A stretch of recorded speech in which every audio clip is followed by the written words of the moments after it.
Allez, bonjour, on est parti pour une analyse du Bitcoin. Donc voilà, on a une journée aussi. Ça bouge beaucoup en ce moment. On l'avait indiqué avec cet indicateur que j'utilise très souvent, qu'on avait un flash ici avec ce qui annonçait une retour de la volatilité, puisqu'on le voyait ici, on avait vraiment une baisse de volatilité sur tout ce niveau-là.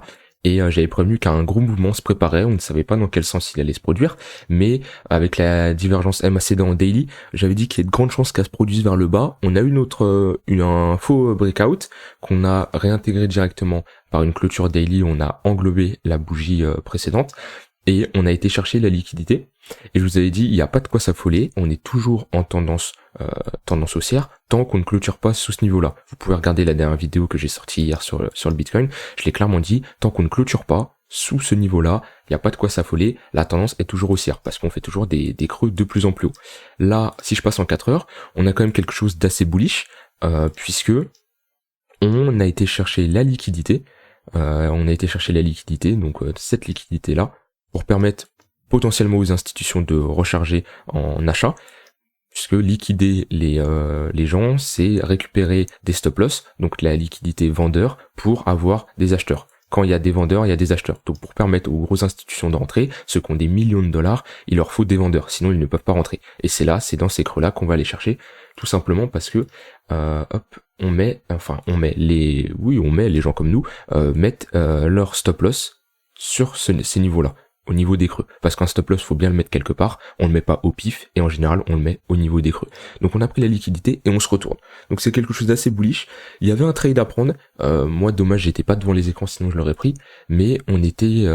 Bon alors je vais peut-être vous faire mal aux yeux, parce que ça c'est ma charte perso, mais il y avait un trade à prendre parce qu'on avait rejeté ici en 1 heure dans la zone de rechargement BIR entre les 0,786 et les 0,118, on avait rejeté, on était reparti à la baisse, on a pris la liquidité ici, comme je l'ai dit tout à l'heure, on a pris la liquidité, on a accepté vu qu'on a eu un rebond assez violemment, on a été chercher donc cette zone des 0,618 0,786. Et ici, il y avait un trade à prendre à la cassure de ce plus haut parce qu'on était en tendance baissière sur du H1, sur des sommets de plus en plus bas. Et à la cassure de ce sommet-là, ici, il y avait un retournement de tendance avec des creux de plus en plus haut. Donc là, on avait un trade à prendre en unité de temps H1 tout simplement. Après, on pouvait avoir une meilleure entrée sur d'unité de temps 5-15 minutes beaucoup plus bas. Mais voilà. Et là, du coup, on a recomblé toute la zone d'imbalance qu'on avait. Zone d'imbalance, c'est un déséquilibre de marché, et on a été comblé aussi avec cette mèche là, la zone d'imbalance qu'on avait ici, que je peux mentionner là, qui est l'écart entre la mèche. On l'avait déjà comblé ici mais pas totalement, et on voit qu'on est revenu la combler. On était revenu la combler ici, mais il manquait cette partie là. Donc voilà, on a cette zone d'imbalance qui a été complétée. Là on a ici une zone d'imbalance à compléter aussi, et ici potentiellement, c'est pas du sûr à 100% qu'on va y aller, mais c'est des niveaux où moi, dans ma stratégie, dans mon plan, c'est des niveaux qui peuvent m'intéresser pour potentiellement déclencher un trade, voilà, tout simplement. Mais c'est une partie assez technique, je vais pas m'y pencher dessus aujourd'hui, parce que ça serait des vidéos de plusieurs heures pour parler de ça. Donc voilà, donc là, qu'est-ce qu'on a à dire? On retourne dans le Fibonacci 0,786, 0,118, donc s'il y a un retournement actuellement, c'est ici qui doit se faire, si les vendeurs veulent repousser le marché à la baisse. Mais là, vu la prise de liquidité et les pumps qui vient d'être fait, il nous faudrait d'aller chercher ce niveau-là pour vraiment avoir un momentum très puissant des vendeurs. Mais là, déjà, on est sur quelque chose d'intéressant, et je pense que les niveaux vont sauter, puisque en fait, si les vendeurs étaient vraiment puissants, c'était ici qu'il fallait tenter, c'était ici leur opportunité, et là les acheteurs ont été plus puissants, et vu la prise de liquidité et comment ça pump, pour moi on va aller chercher les niveaux là. Donc maintenant, si on va chercher tous ces niveaux, tous ces niveaux, il y a 2 niveaux à aller chercher, il y a ce niveau là et ce niveau là, si on va les chercher, on cassera un sommet, un nouveau plus haut, et on a comme objectif déjà de combler tout l'imbalance qu'on a ici, donc qui s'étend de rectangle de ici de là, mais du coup on l'a comblé avec cette mèche là. Donc là, on a toute une zone d'imbalance à combler. Donc c'est un gros déséquilibre de marché où le prix doit revenir pour le combler. On a une grosse résistance sur les 28 000 $. Et après, on a un niveau théorique d'extension de Fibonacci sur ce mouvement-là que je vais targeter, voilà, avec un niveau entre les 26 000 et les 27 000 $. Donc si on casse le niveau des 24 100 $, ça sera notre mouvement théorique. Après on peut avoir des plus petits mouvements avec des unités de temps plus petites, comme la continuité avec ce W en 4 heures qui peuvent se mettre, tac tac tac, qui est aussi un W daily, bon, qui est un peu plus moche. On peut le voir peut-être en close line si je passe, ouais, on a ici là un W, bon, qui est pas très joli, c'est pas les meilleurs W, mais en 4 heures, en tout cas, il est bien visible. Là, si je me mets en close line, voilà, on le voit, on fait un point là, un point là, un point là, un point là, et un point là. Ce qui nous fait un W si on clôture au-dessus de ce niveau-là. Je repasse en bougie, et on aurait du coup aussi une extension de Fibonacci qui va pas être trop de différence de l'autre d'à côté. Voilà, avec un niveau théorique entre les 25 300 et les 26 000 $. Bon, là, on a une confluence d'extension de Fibo qui peut être une prise de profit pour certaines personnes pour leur trading plan. Voilà. Donc voilà ce que j'avais envie de dire. Les niveaux à surveiller. Pour moi, si on casse ce niveau-là et on l'accepte, c'est-à-dire avec des volumes et on a vraiment une clôture au-dessus, on ira chercher au moins la liquidité sur ce niveau-là, comme on a fait. Chercher la liquidité, c'est-à-dire tout simplement mêcher et se retourner.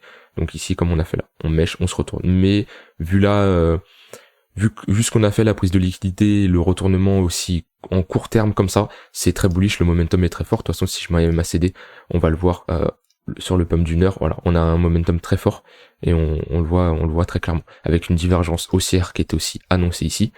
Hop, que je vais mentionner.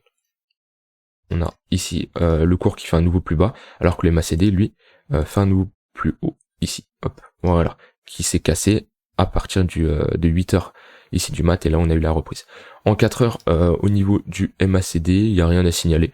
Le MACD est neutre, il passera boule si on casse ce niveau-là, et il passera bière si on casse ce niveau-là. Donc voilà, on est entre deux bornes tout simplement.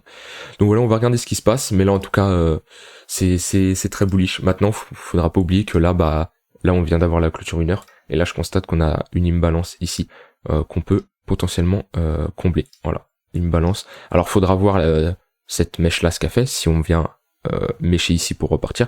Mais on a ici une zone d'imbalance qui peut être une zone de localisation tout simplement, où le marché peut revenir. Voilà ce que j'avais envie de dire sur le Bitcoin. Alors certains vont me dire ouais, tu changes souvent d'avis, des fois c'est bear, des fois c'est bull et tout. Bah le marché bouge beaucoup en ce moment avec la reprise de la volatilité, donc un avis ça se change. Un avis en 1 heure, 4 heures, ça change très vite vu qu'on a des bougies toutes les heures, toutes les 4 heures. Moi, un avis en weekly, en daily, on le change pas aussi facilement. Mon avis en daily, il a pas changé. On est toujours en tendance haussière vu qu'on fait des creux de plus en plus haut. Et je l'avais dit, je changerai d'avis sur ma tendance en daily si on clôture sous ce niveau-là. Et en 1 heure et 4 heures, bah mon avis peut changer d'une journée à une autre en fonction de ce qu'on fait. Ici en 1 heure, on était en tendance baissière, avec ses sommets de plus en plus bas. Voilà, donc depuis la cassure de ce sommet-là, donc depuis le 9 août dans la nuit à 3 heures du mat, j'étais bearish.